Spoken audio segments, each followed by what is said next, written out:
So here's the agenda for this morning here. We've got an hour on the talk. Matt Peterson is the name, and I work at Cumulus Network.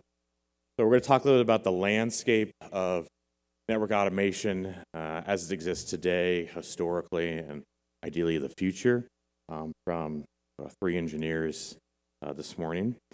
And look a little bit about some of the implementation details of using network automation, along with some of the cultural changes to facilitate that, and then hopefully a little bit of vendor praise and maybe some vendor bashing that's worked well in these deployments. So I wanted to start off briefly with a recap of where we've been with network automation. One of the things that a lot of folks have done in their career is certainly screen scraping. You look at rancid technology that's been around for well over a decade at this point. Screen scraping is the norm for a lot of organizations, or at least it's the initial starting point for some level of automation. Part of the challenge there is, of course, vendors change the output. There are different formats for different vendor operating systems. Things change. So screen scraping is pretty brittle and certainly fragile. NETCONF had a lot of promise. It was quite exciting, again, several years ago. Unfortunately, we really saw niche vendor adoption. Only one particular vendor really took it seriously a number of years ago, and all other vendors are essentially playing catch-up at this time. So that's a real, I think, frustration for a lot of folks, is that a great standard, a great specification, but unfortunately kind of minimal support in the real world. Then we see XML, again, technology that made a lot of sense at the time it was developed, but again, not a standard schema that you would see across vendors. So you go back to the challenge of screen scraping, where the schema or the output is specific to a certain vendor. And more recently, we've seen kind of the Web 2.0 technologies finally applied to networking. RESTful interfaces becoming quite popular. Again, the challenge there is that there's no well-defined schema, but the integration work is essentially a curl call. So it's a very easy initial step to get some proof of concept code up and running. So it's definitely kind of things in the right direction. Again, with the problem that it's not a standardized approach, but the protocol implementation is very easy to get up and going. Now, what's changed in the last couple of years is that, the hardware and software, the applications, the cables, the power supplies, the applications, those are all very tightly coupled. There are a number of organizations that are focused on, decoupling that infrastructure as best as possible. And if you look at compute has been very successful because of that decoupling. One of the things that's great about compute is that you're able to choose, what vendor you want to buy hardware from. So that could be a Dell or an HP or a Supermicro or a Quanta. And of course, you get to choose the operating system that you want to put on it, whether that's a Debian or a BSD or Windows or whatever the case may be. And lastly, the application. So that could be a MongoDB or MySQL or SQLite or whatever is appropriate. And we really haven't had that choice in networking. So there's a number of organizations that have taken different approaches that are very friendly to automation. I work for one called Cumulus Networks, and essentially the summary that I gave for our product is that it's Linux unencumbered, so it looks and feels like a server. Pika 8 has a great product that offers a lot of different direction in terms of, do you want to do traditional networking, or do you want to do kind of SDN style networking with OpenFlow? And Big Switch has a really nice offering too, where they're really focused on providing a base open Linux distribution for these bare metal switches and routers. So again, we're seeing some innovation coming from a very different direction, not from traditional vendors, but from startups that have a product that's molded around making the user empowered as much as possible. So I want to talk a little bit about the business drivers, and then we'll introduce our panelists and start the discussion here. I think one of the things that's interesting is when you look at history and the DevOps movement, that's a really strong word. DevOps to a lot of people means a lot of different things. To me, ultimately, DevOps is uniting different parts of the organization under a common goal. And typically that common goal is enabling the business. That's also known as shared responsibility. So DevOps doesn't mean that the network team and the developers and the operations team all standardize on the same tool, but at the end of the day, they all agree on a common mindshare. We're all going to take responsibility. And I think that's a very kind of broad and easy definition that most people can agree upon. But DevOps, again, is again, a very vague and large term, but if we scope it as enabling the business to be more agile and more responsive to the needs of the business, it's a great way to frame essentially that movement, if you will. And this has been going on in compute pretty much since the beginning of my career. You know, there was a time where you had folks that were known as tools developers. They would write Perl scripts, or they would use things like CF Engine or M4 or scripting languages to automate as much as possible their SunOS and their Linux and their BSDI machines. So that was quite some time ago. And now the compute space and infrastructure in general has more of a cloud infrastructure manager outlook, if you will. So what that means is that you're expected to be a generalist. You're expected to know a little bit about the application layer, a little bit about the networking layers, and a little about the lower layers. And we see this across the compute industry having a lot of benefits. That means that the organization can move very fast and very agile. So the slide talks a little bit about what's driving that. In those environments, compute has to spin up and down very rapidly. The network has the same requirements. Rancid, is great technology, but it's typically used as a one-way sync.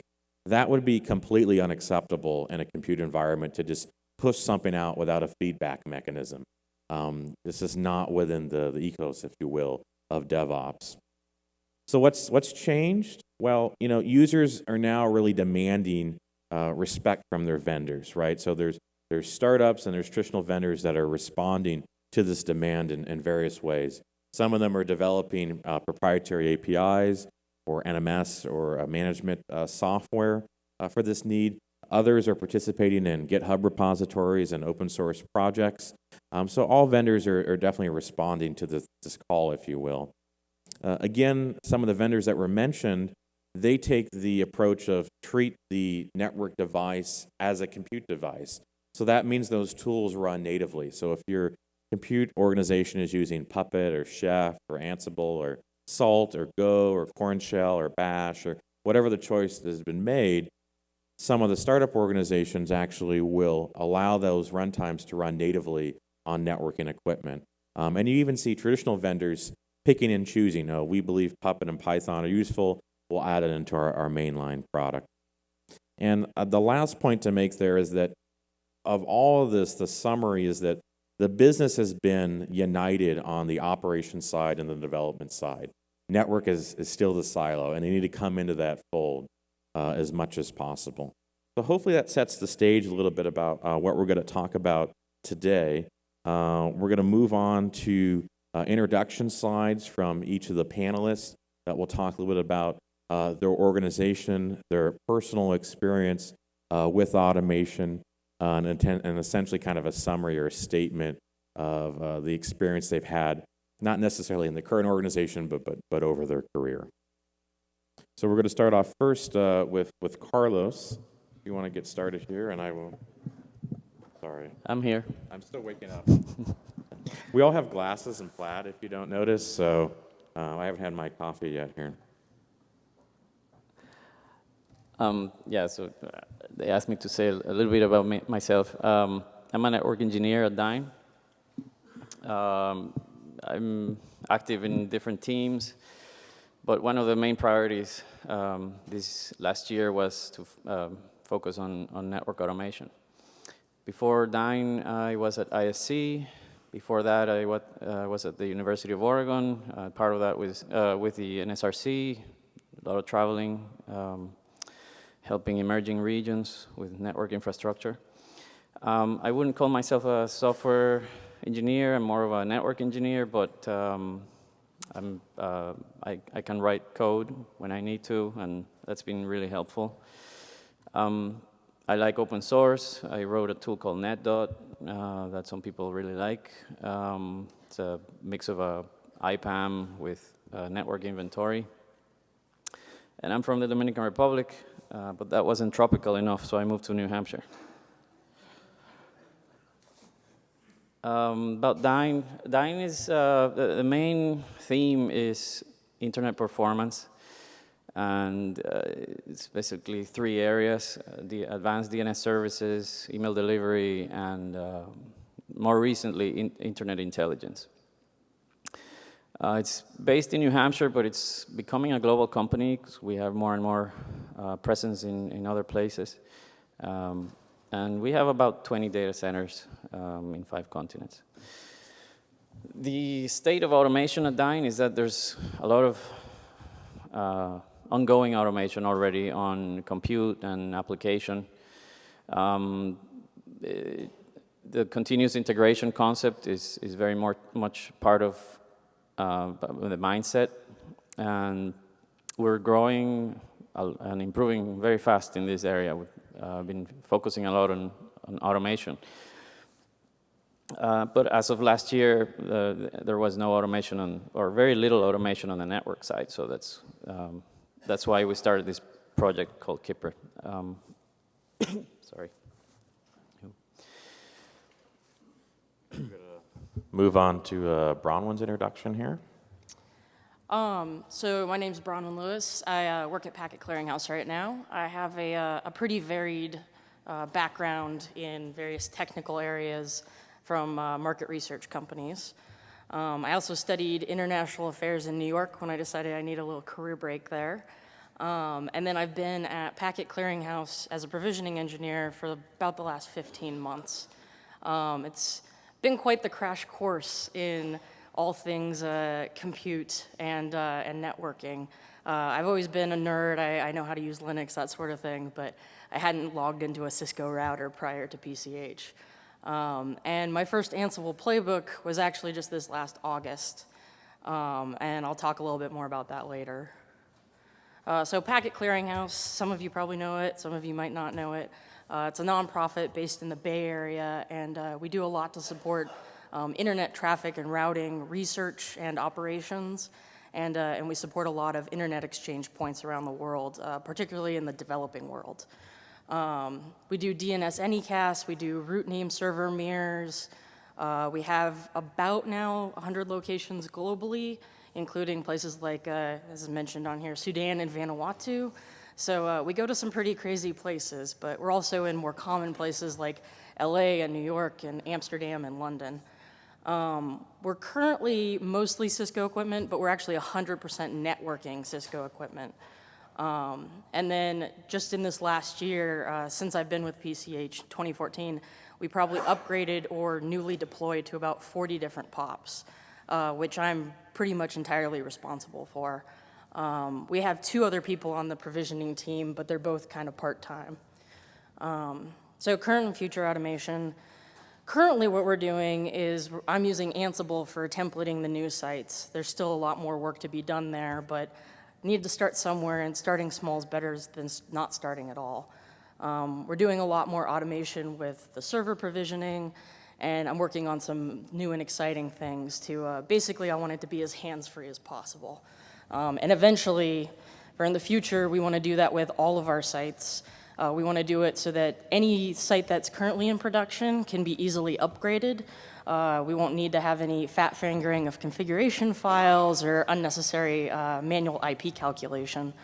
And we just want to keep, automating as much as possible. And eventually, once we've kind of proved that with provisioning, which is very much offline, we want to push that to the NOC and make it something that we actually use in the operations and production environment. Okay, and then we have Jérôme from CloudFlare, which apparently this morning I thought was Carlos. I apologize there.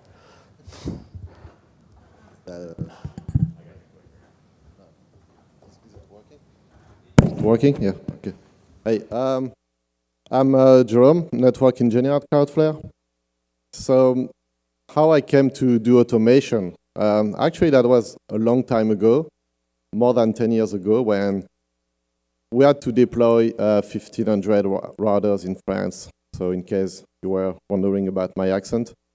So one day your manager comes into your office and says, hey, we have 3 years to deploy 1,500 routers in the nation. So how do you do that?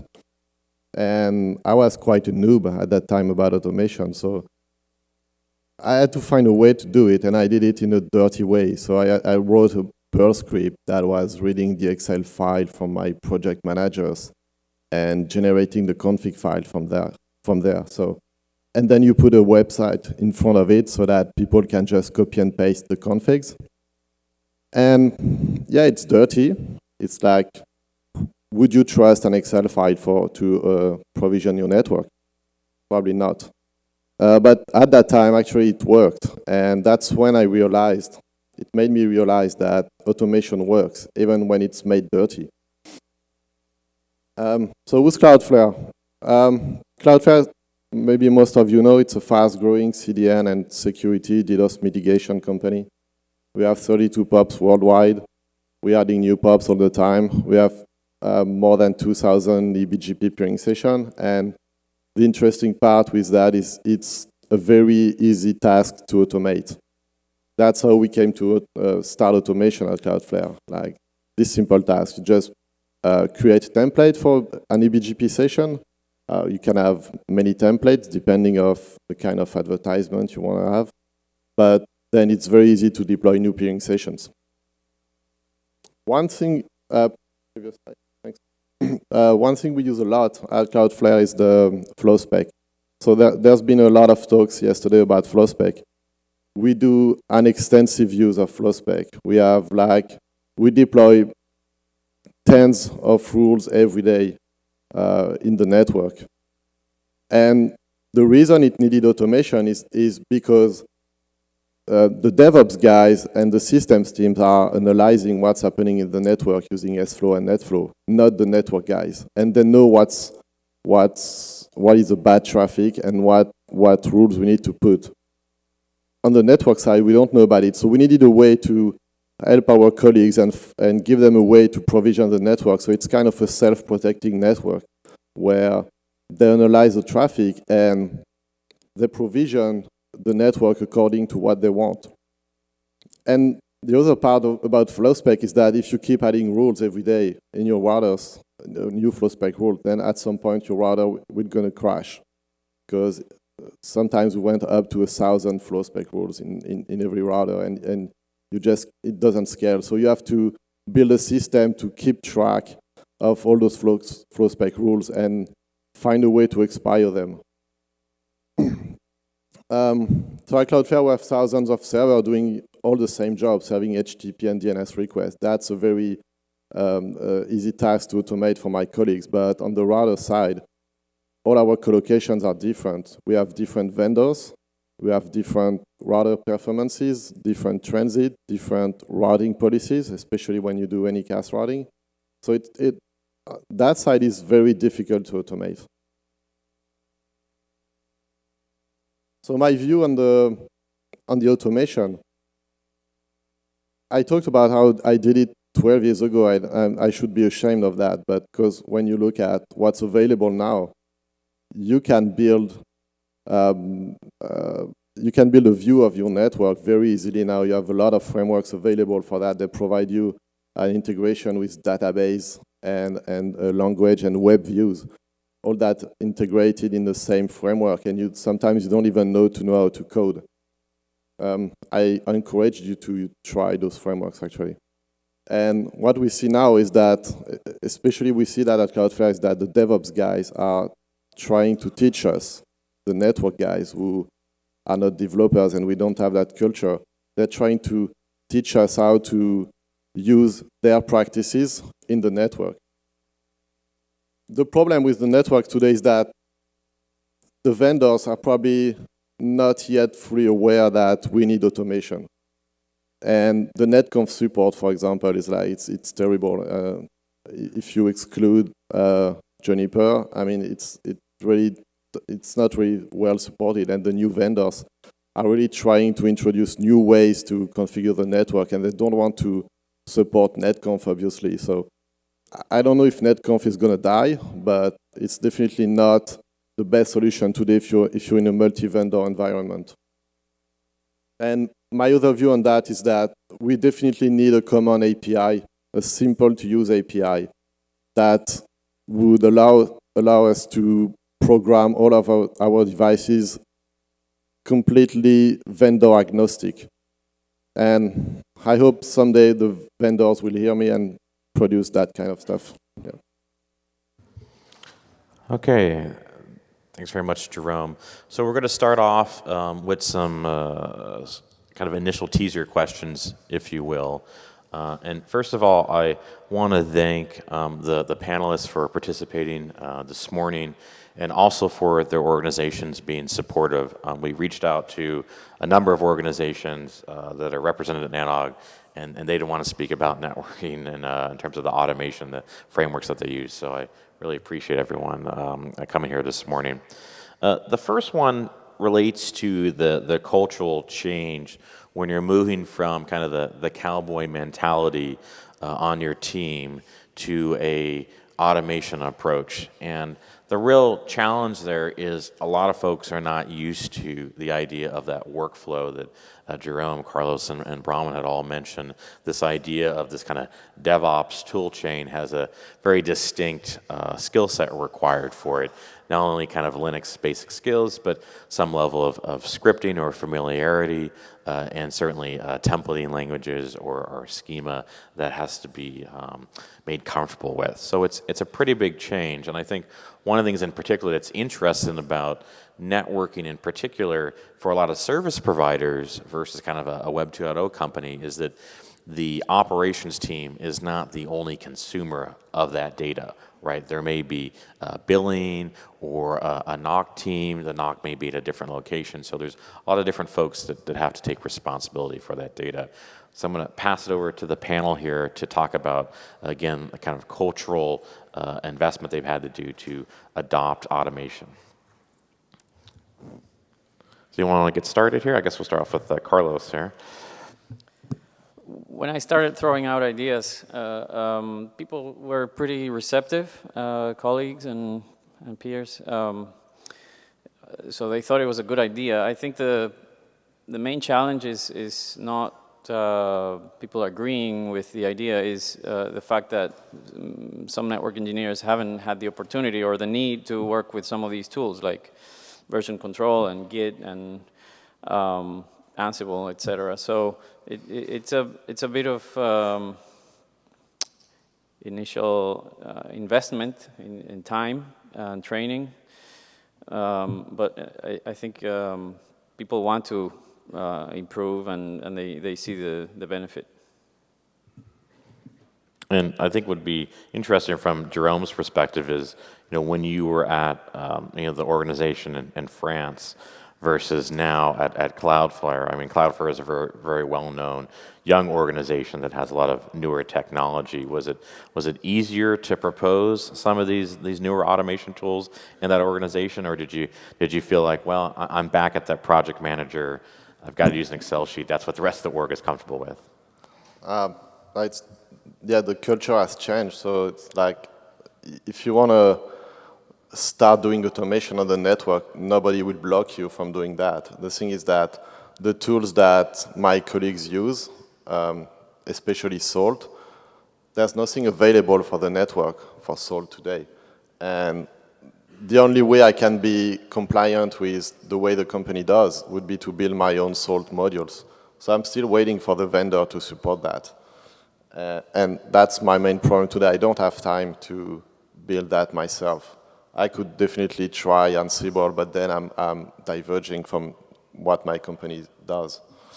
That's my main problem today. So nobody, they congratulate me when I'm doing automation, but it's not as well integrated as I wish.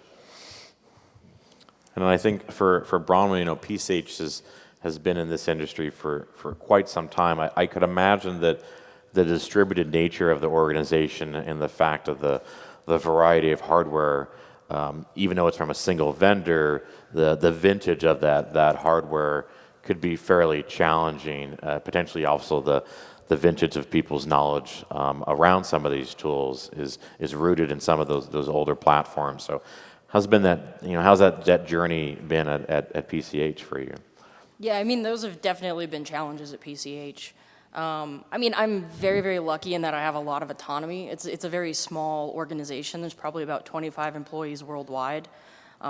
with the provisioning team based in Berkeley and the NOC based in Kathmandu, but we also have people in Argentina and London and kind of all over the place with various, technical sets of knowledge.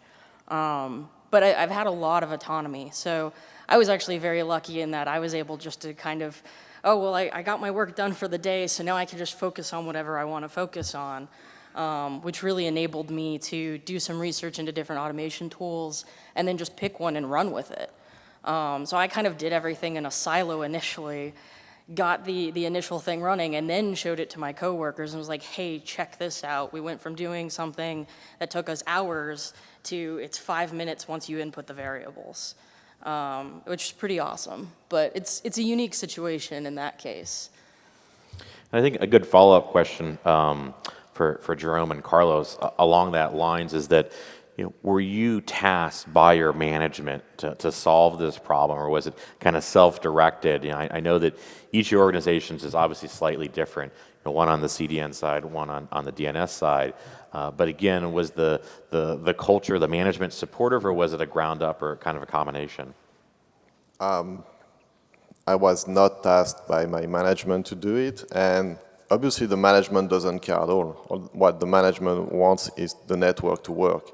And sometimes they're pissed because you should have deployed that new collocation last week and it's not done yet. So if you come up with a new solution that involves automation and it can be done in a day, they will be very happy. But they don't really care about automation.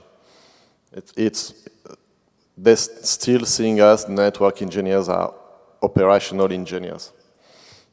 I think that's a really good point, is that, traditional network engineers were really kind of siloed in the scope of what they were responsible for. But clearly, as we can see at NANOG, there's a data center track, there's a peering track, there's DNS, there's security. A lot of us wear a number of hats, both men and women in the field, in this industry. But I think you're right. Some organizations just see you as, you route packets, right? You're not above or below that layer. So I think that's a really good point. What about for you, Carlos? Well, as I said, there was a strong focus on automation, and as soon as I joined, my boss said that he had already identified that network automation was a big need.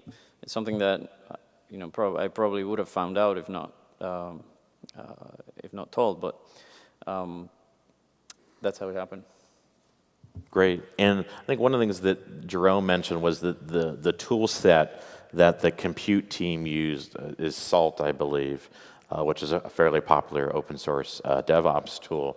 In the case of Dyn, were you already using Ansible on the compute environment, or did you choose to use a separate tool? The main tool there is Chef. So I looked into doing this with Chef, but it just didn't seem possible. It seemed very limited. There's another team using Salt, and there's another team using Ansible. So we have a bit of everything. But it wasn't easy. It wasn't hard to convince people that we need to use a tool that worked best for the particular problem. And it wasn't an issue. And once you understand the concepts of configuration management, it's not hard to go from one to the other. These domain-specific languages are very similar. You need to maybe move from Ruby to Python, but again, languages are very similar too.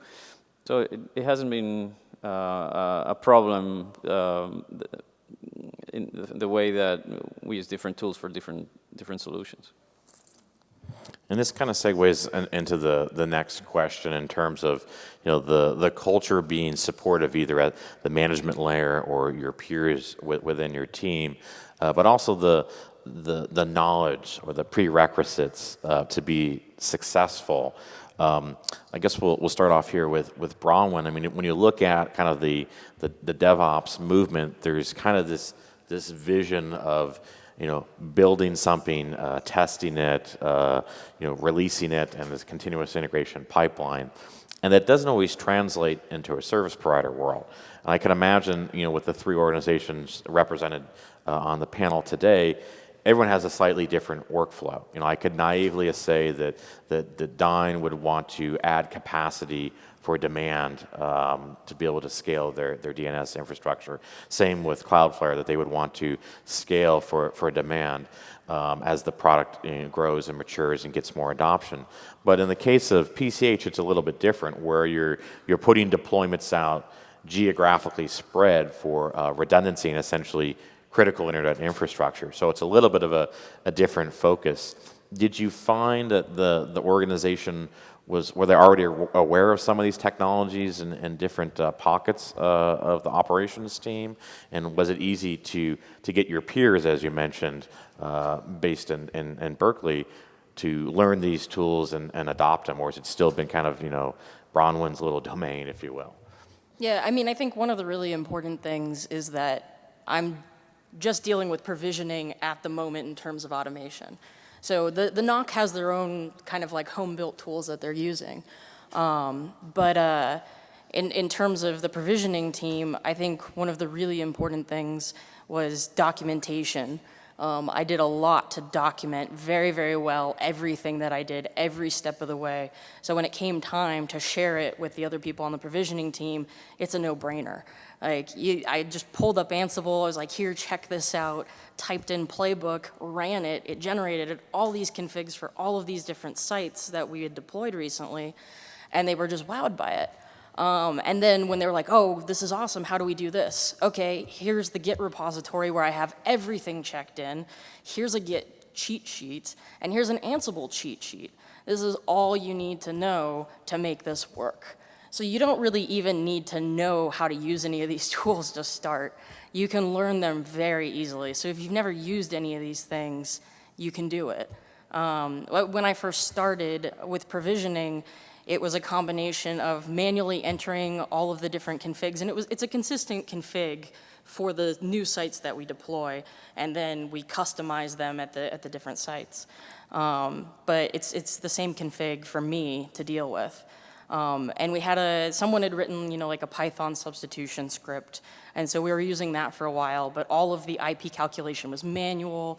There was a lot of unnecessary work and potential for fat fingering and just general human error. You might, accidentally enter in the wrong IP address, and then it's replaced everything in that config, and I gotta do everything over again now, oops. So I think that, I think the tools are very, very important. And you want to pick the right ones for your organization. I did a lot of research beforehand about what was available and what I thought might be best for both provisioning and in the future what we might be able to adopt for operations and for the NOC. But I think as long as you document and you start small, you can teach anyone this stuff. Anybody can learn it. That's great. I think one of the things that was interesting there is the strong message of documenting to enable your peers to be successful. And I liked how Jérôme was mentioning that, back when he wrote the embarrassing, Excel script that would take that data, you also mentioned a website component to it. So it sounds like, even at that time, you were working on an effort to advertise at least this automation to a wider audience. Again, it wasn't just like only one person knows how to run the script, but the data is available. Can you give us some examples, within your organization, how that works on both the network side and on the compute side in terms of kind of sharing that knowledge? Is it, again, just a README file, or is there some formal training? Again, both on network and compute side, kind of contrast those, if you will. It's mostly, as you said, a README file, so every code that we write or every software that we deploy, we put that in the Git repositories. People are supposed to go there and check how it works, and we're supposed to write documentation. It's not always done, but I think it's mostly a cultural problem. Usually NetOps are not software developers, so they don't like to write documentation. Everybody does that, knows that.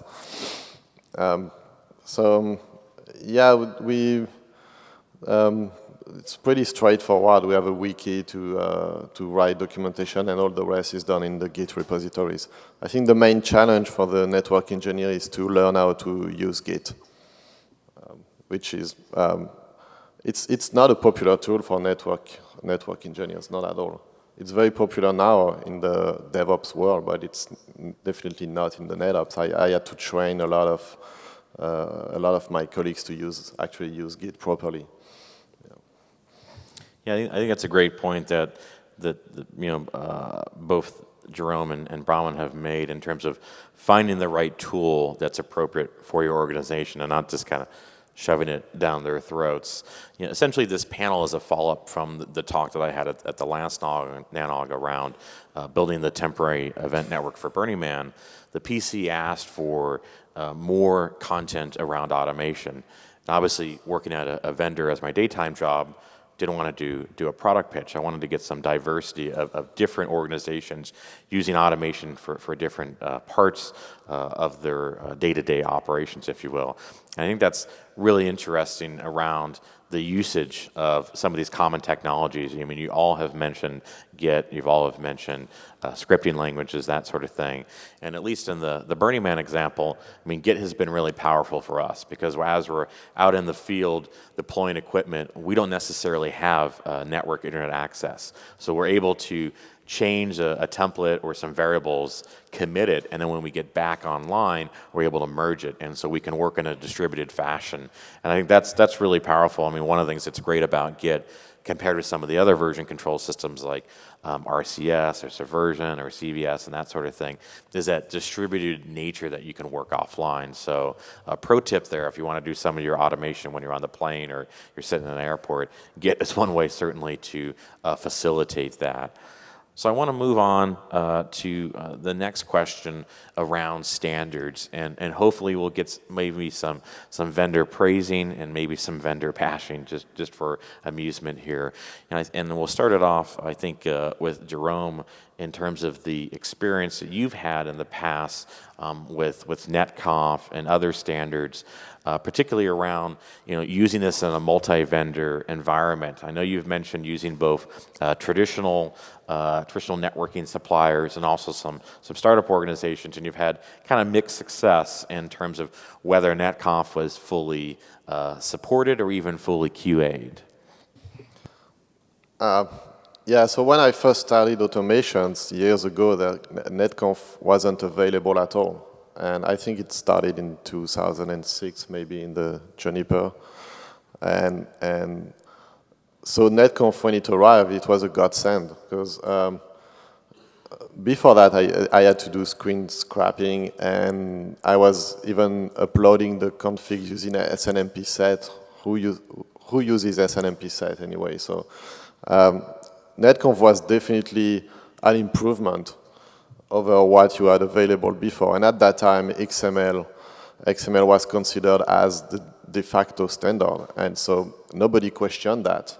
I think the main problem of NETCONF today is that the protocol has barely evolved in years, and that the DevOps community doesn't want to use XML at all. And if we want to get some help from the DevOps community, we need to make this protocol evolve in some way. The other thing with NETCONF is that it's barely a translation of your config in XML. And there's no abstraction layer on top of that. And that's what we need to have this multi-vendor capacity. So we really need the vendors to sit around a table and decide of evolution of this protocol, I think. That's my opinion, but I might be wrong. Yeah. I think that Carlos mentioned in your presentation earlier this week around Juniper is one of the main platforms that you support, and their standard CLI essentially is going to compile down to an XML represented config anyways. So you started your templates around that XML structure. Can you talk a little bit about how that's different than, say, the screen scraping approach?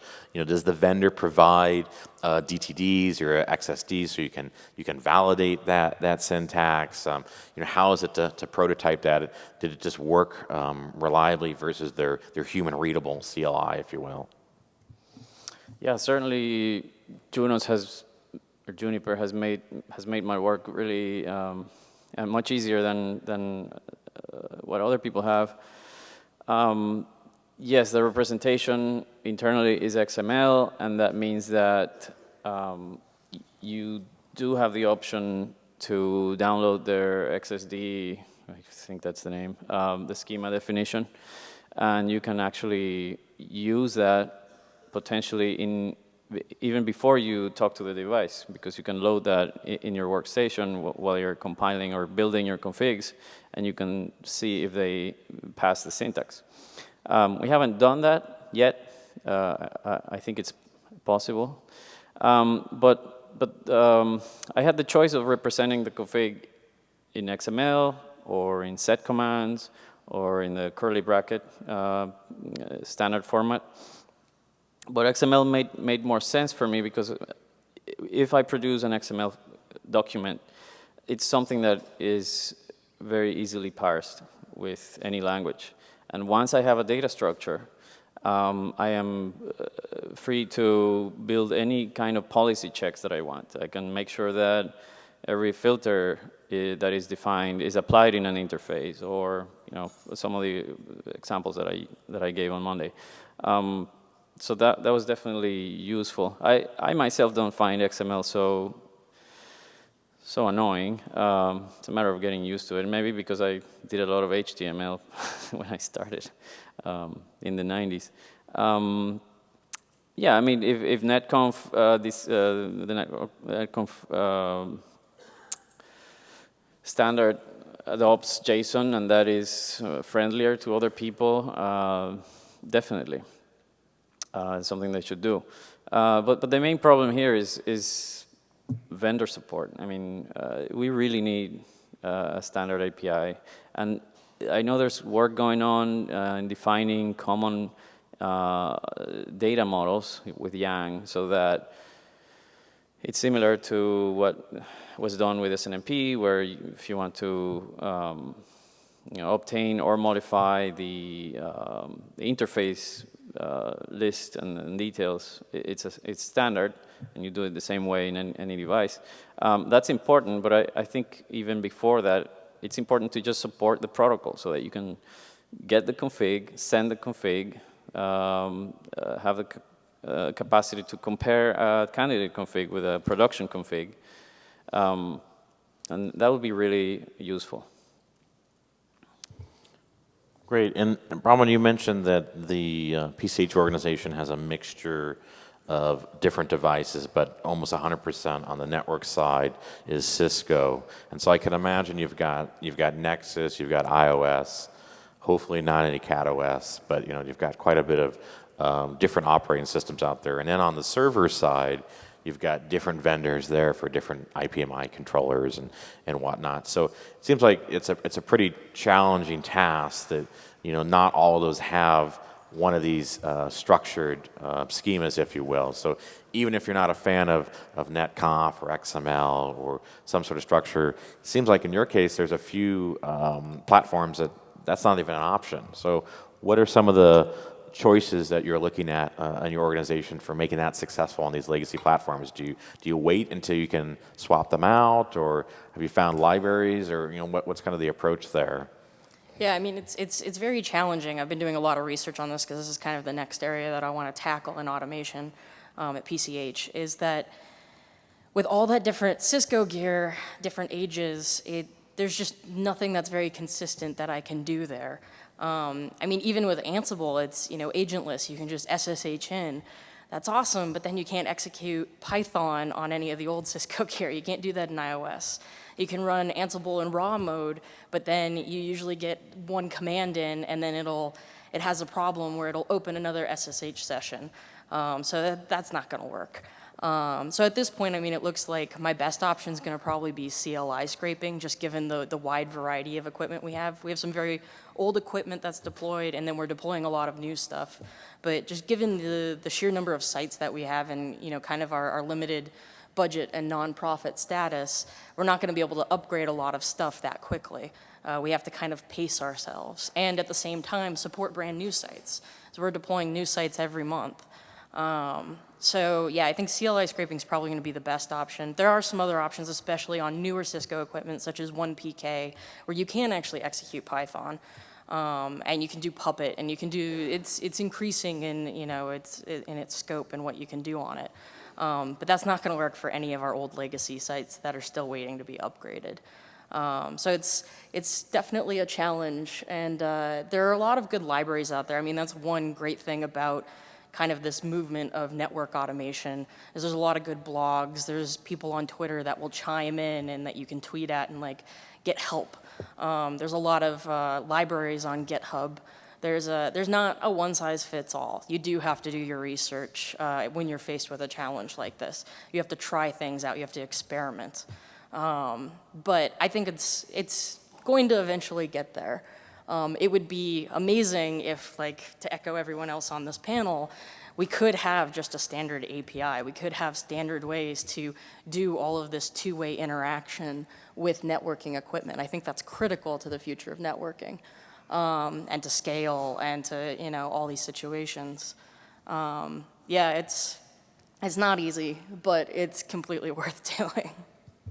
That's great. I mean, my personal career background was more in building networks, but now I work for a vendor, and it's interesting seeing kind of the summary that I think that everyone gave in the panel with this respect, that as a vendor, we saw that a lot of organizations prefer layer 2 networking because it's easy. I can outsource that problem to virtual chassis or VPC or MLAG or whatever.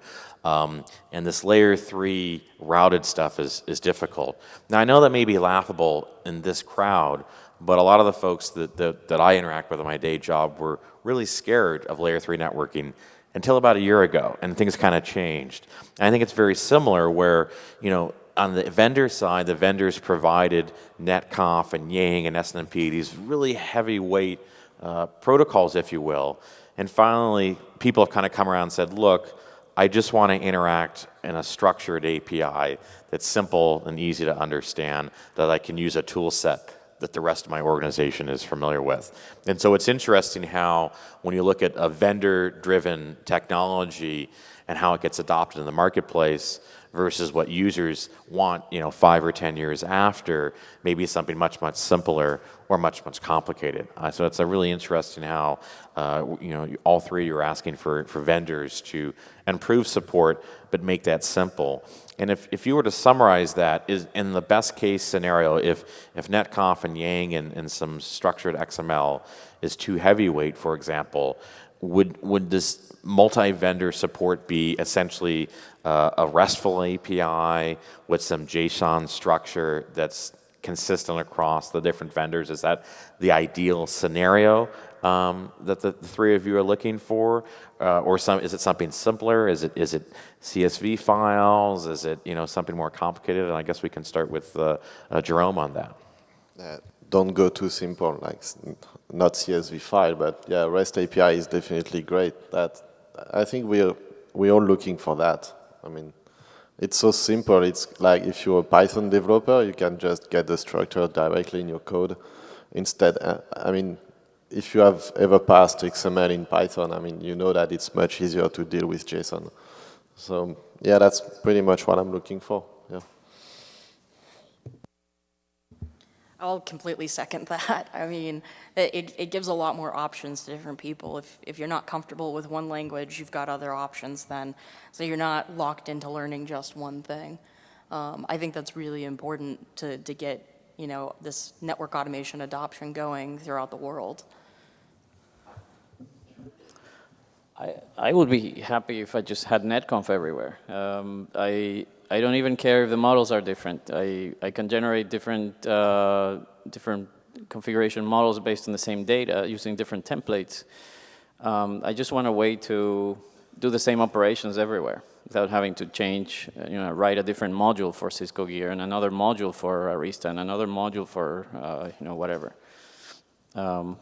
It's not that hard. Great. Yeah, I think the summarize there is that the transport, at least for Bronwyn and Jérôme, is HTTP is great, JSON is great. What's missing is that consistent schema between vendors. And on Carlos's side, that already exists if all the vendors would just step up with the kind of existing protocol that's available there. So this will be our last prompted question, and we'll have about 5 minutes from the audience to take some questions.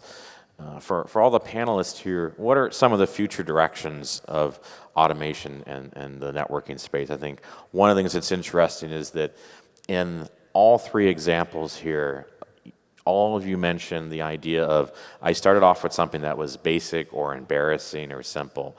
You had the software you developed at the university. For Carlos, Jérôme had the Excel script that was parsed to generate configs, and in Bronwyn's case, a very simple Python script that just searched and replaced variables, but didn't do any validation or any calculations, if you will. And then you move the bar pretty far forward, but there's obviously a lot more to go. So is Ansible the end-all be-all tool for that?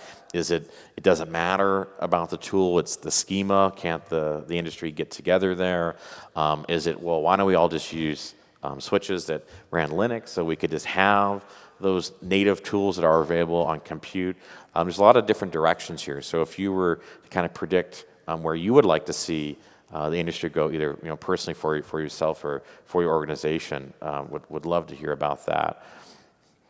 Maybe start off with Jérôme again. I can't really comment on Ansible because I've never really used it. I can comment on Schprokits because right now, if you look at the website, it's advertising the future of NetOps, but that's all I can read.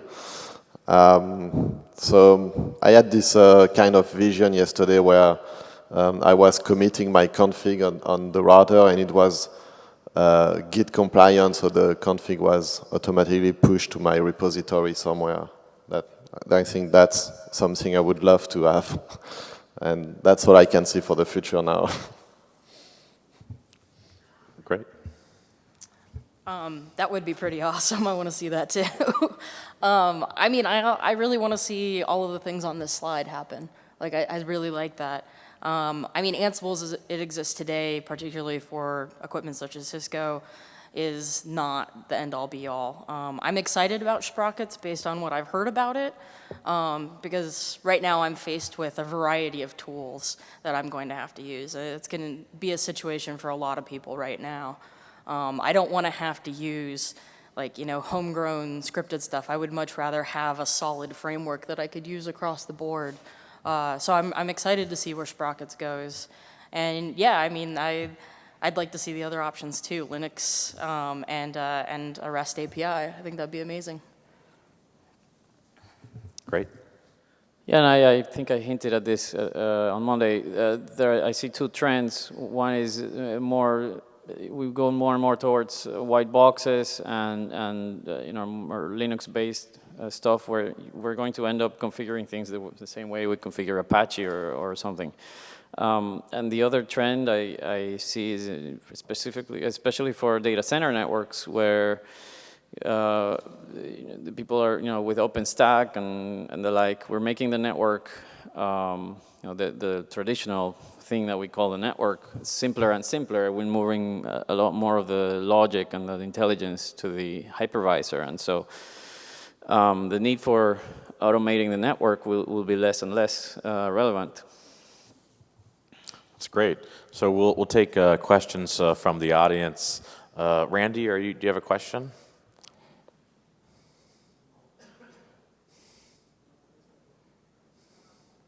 I don't control that microphone, so if I did, I would delegate that. Boopity-boop. There we go. There you go. Randy Bush, IIJ.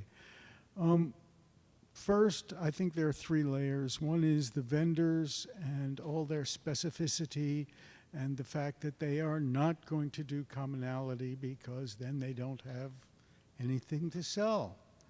The middle layer, which is what you've mostly been talking about, is how to transport and shove junk down there. And we've got many generations of it. I will notice that you don't mention at all the IETF's latest snake oil for this yang. I'm not advocating it, I think it's just another horrible compromise to try to paste over vendor specificity. And 3, there's the trying to do abstract layers on top. And again, the vendor snake oil you haven't mentioned of the generation is SDN. Can't I just push all these things magically out to some nice drawing I make of my network? And of course, that belies vendor specificity, and it's also snake oil. We've been trying to model networks for 40 years, not successfully. So I think we're in a corner. I mean, I had to listen to a presentation at RIPE where a large global ISP described their configuration system, which was some whitewash over the temporary hack I did in that company 20 years ago, right? We're in a real mess. And so we have some better tools, but the vendor specificity is always going to kill us. And they're going to fight to differentiate. And they're not, Carlos, they're not going to implement, you know, XML everywhere for us. And they're not going to implement Yang or JSON or whatever. We're in a trap. Thank you, Randy. Any comments from the panelists there? On that uplifting note, I mean, yeah, like Randy's right. I guess I'm hopeful. I mean, we have the SNMP example that wasn't great. I mean, it wasn't 100%. It wasn't perfect, but all of us used SNMP, and a lot of vendors did implement the IF-MIB and the IP-MIB, etc., and the BGP MIB, and so we were able to monitor our networks with one tool. I don't see why we can't get closer to that with configuration management. I mean, change is hard everywhere, and especially when it comes to major vendors and it comes to major organizations locked into those vendors. But I have to hope that eventually more and more people will be able to move to options that allow more openness if vendors aren't willing to accommodate it. Carlos, monitor is interesting, and I'm not disagreeing with you. We all live with that in SNMP. But how many people in this room have routers with SNMP right enabled? Yeah, for the remote audience, it's about 5 or 6 hands. We've got a question in the back here. 2 specific comments. Steve Ulrich, Juniper Networks. On a more sanguine note around the IETF's efforts around Yang, it's probably worth noting that this is, a good faith effort in order to provide a common schema or a model for folks to actually write to. I think a lot of the initial frustrations expressed there were, having to translate one vendor's config foo into, something, and maybe that's not the biggest source of heartburn, but there are efforts underway there, and Yang is simply a modeling language, a mechanism to express the intent there. On another note, there are other initiatives underway, vendor independent, which are being taken in order to provide some of that consistency and drive towards specific use cases. And I'll point out OpenConfig and some other initiatives which are kind of perhaps to the consternation of some, driving to different layers in the management infrastructure, but defining a common means to accomplish most of the day-to-day tasks that you're after. It's worth looking at those initiatives. Great, thank you. I want to get one other comment here from the field. Is this working? Yeah, there it is. Chris Elliott, ex-Cisco employee, ex-HumanWorks employee. I am here building the network. I have a good friend that works for Arista. They are finally looking at implementing RESTConf. What Bill has been telling me for a long time is there hasn't been the demand from their customers. So you all, if you want this kind of thing, ask your vendors, because they do listen. You may have to yell several times and have a bunch of your friends also yell. but they do respond to that, and these things are coming. It just takes a lot longer than we want. Great, and we have time for one last comment or question. So this is kind of like a question to everybody. A big part of, I think, everybody's networks is, defining automation, right? Because there have been a few talks about this.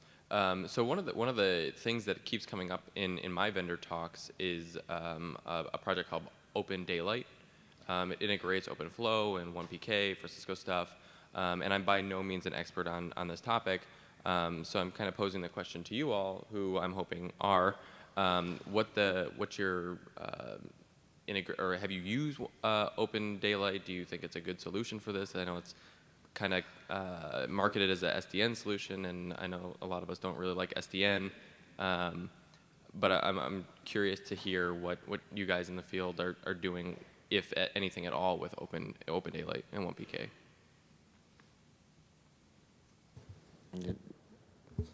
I mean, I'm not doing anything with it yet, but I'll take a look at it.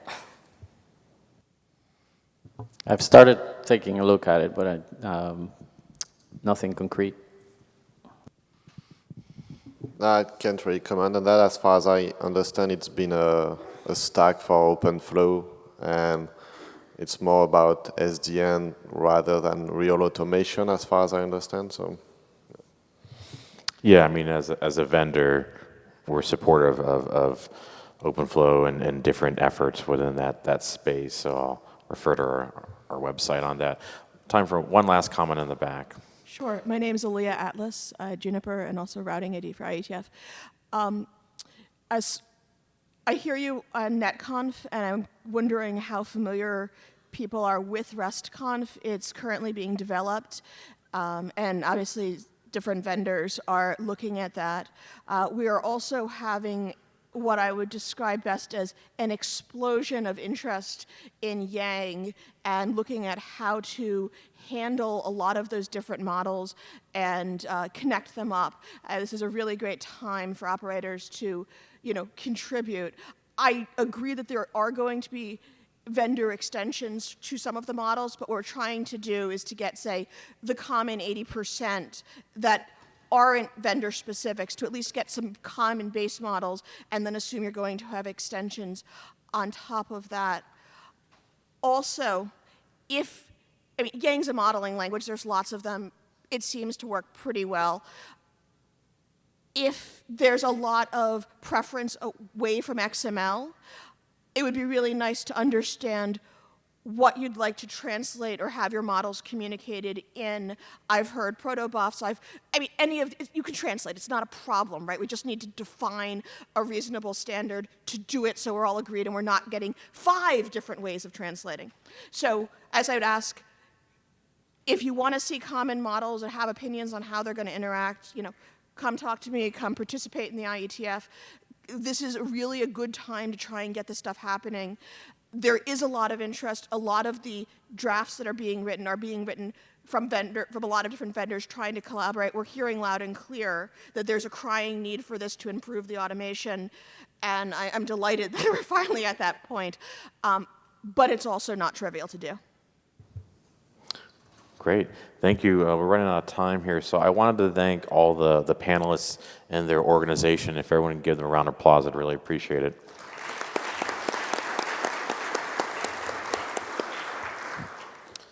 Okay, thanks very much.